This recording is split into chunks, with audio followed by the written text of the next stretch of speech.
Sabay-sabay natin alamin ang mga kaganapan na nangyayari sa ating bansa.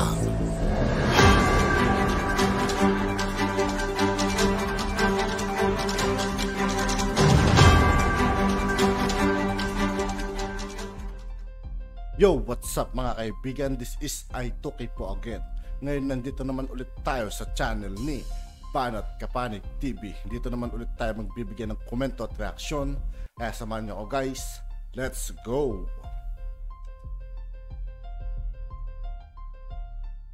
Ngayon, ito po, no? NBI, bigong maiuwi ang itong si dating Congressman Arnulfo Teves para harapin ang kanyang mga kaso sa Pilipinas.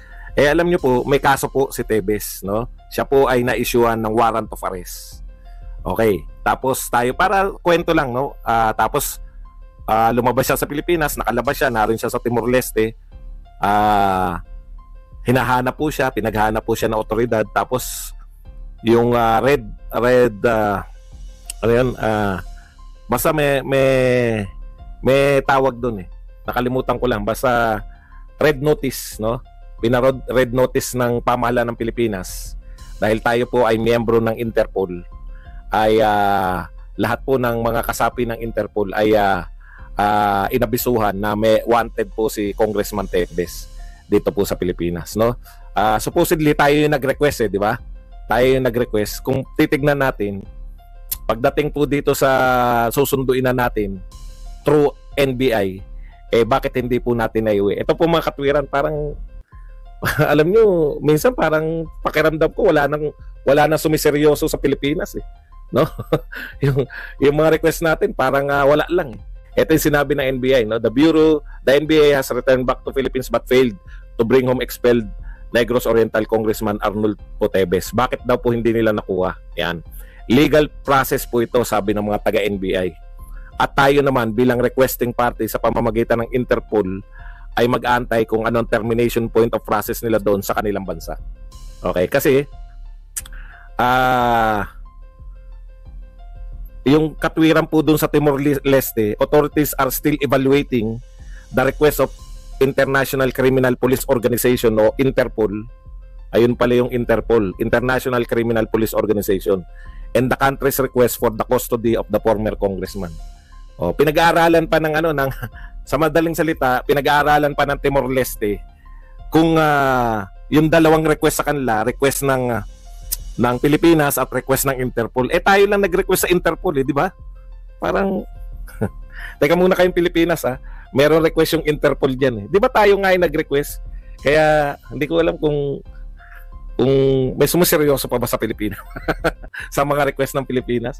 Na-imagine ko kung yung presidente ng Timor-Leste, kung si Duterte kaya yan, panahon ni Duterte nag-request, di ba? Iba rin yung may dating ka eh. Hindi naman natin kinakantsawan yung presidente ng Pilipinas ngayon, pero parang tayo na nga nag-request. Ibig sabihin,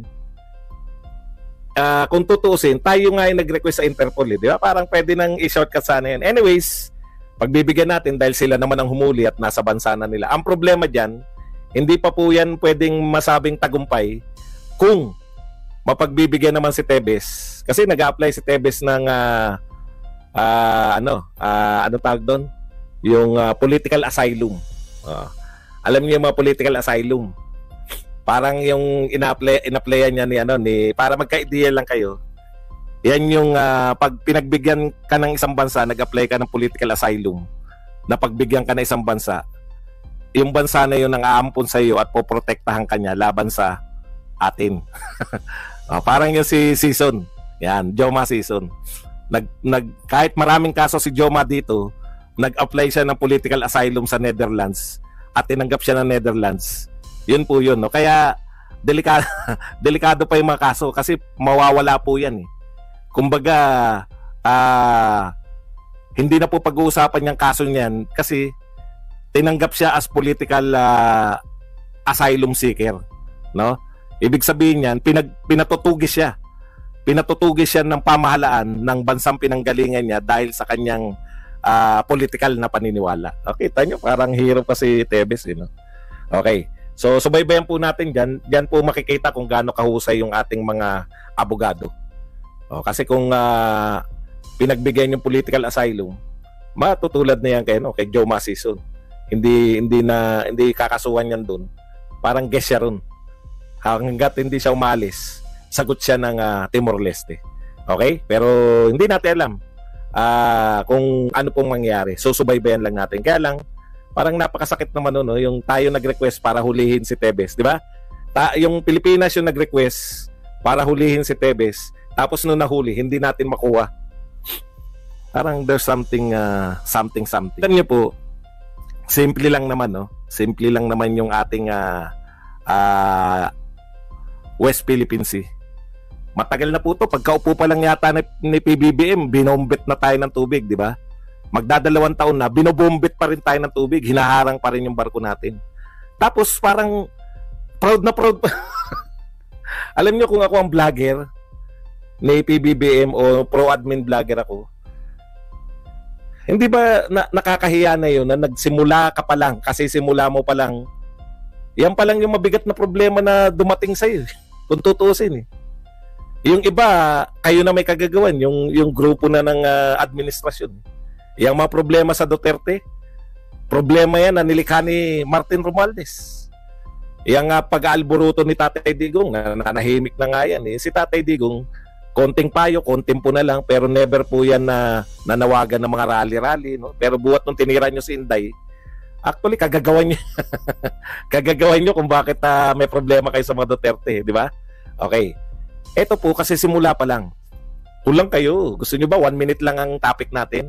Kulang kayo. Papunta tayo dyan. Okay. Yung West Philippine Sea po, baka mamaya pag nag-suggest ako, humanga kayo sa akin. Bumaliktad kayo sa mga amo nyo. Di ba? May dalawa akong suggestion. Pero i-discuss muna natin. Okay? May dalawa akong suggestion dyan eh. Kita mo, sinasagot ko kayo ha. Ito naman, sasagutin naman natin dito yung mga secret deal. Dito sa FB, ang concern nila, secret deal. Ito naman, ang question dito ay ano ang suggestion mo? Kita nyo naman. Talagang si Badong hinihintay na kung ano yung suggestion ni Badong. Anyways, simula pa lang. Ilang buwan pa lang, di ba? Binombit na tayo. Issue yan nung una. Nagwawala si Subiri. No? Boycott China! Lahat ng produkto ng China, i-boycott natin. Ano po nangyari? Walang sumunod. Walang sumunod. Nakakahiya, walang sumunod kay Subiri. Made in China pa rin po yung mga pinanonood natin, ay yung mga produkto natin, no? Marami pa rin po produkto natin made in China. Nagresulta pa nga yan, kung hindi ako nagkakamali, na marami pong produkto tayo tulad ng mga saging, di ba?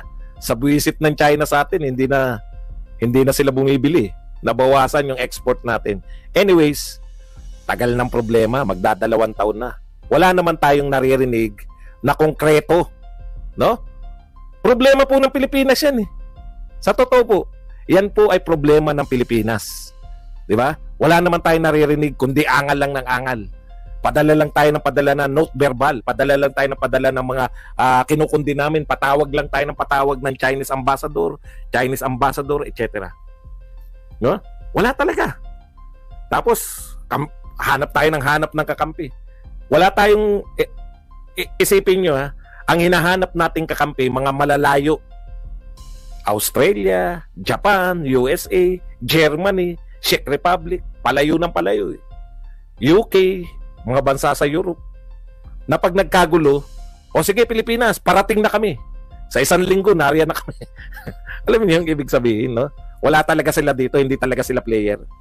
Bakit hindi tayo kumuha ng kakampi natin? Ha? Kumuha tayo ng mga kakampi natin mula dito sa Southeast Asian nation. Bakit?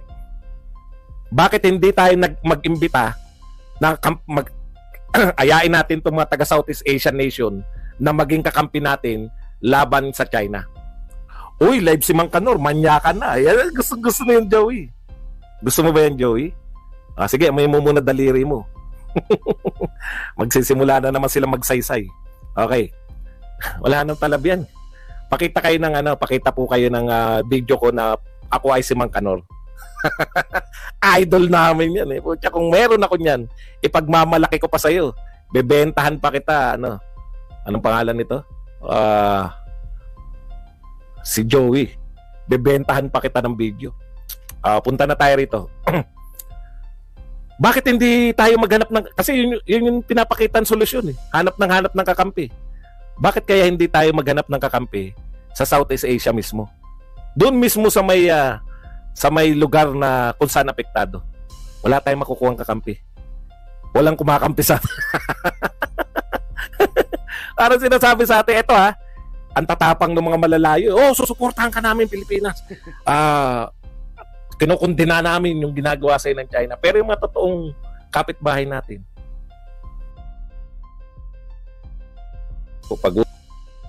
At yun nga po mga kaibigan, dito po nagtatapos ang ating reaction video. Muli ako po si I2K ng Sundalo ng Dunggalo. Maraming salamat sa patuloy na pagsuporta.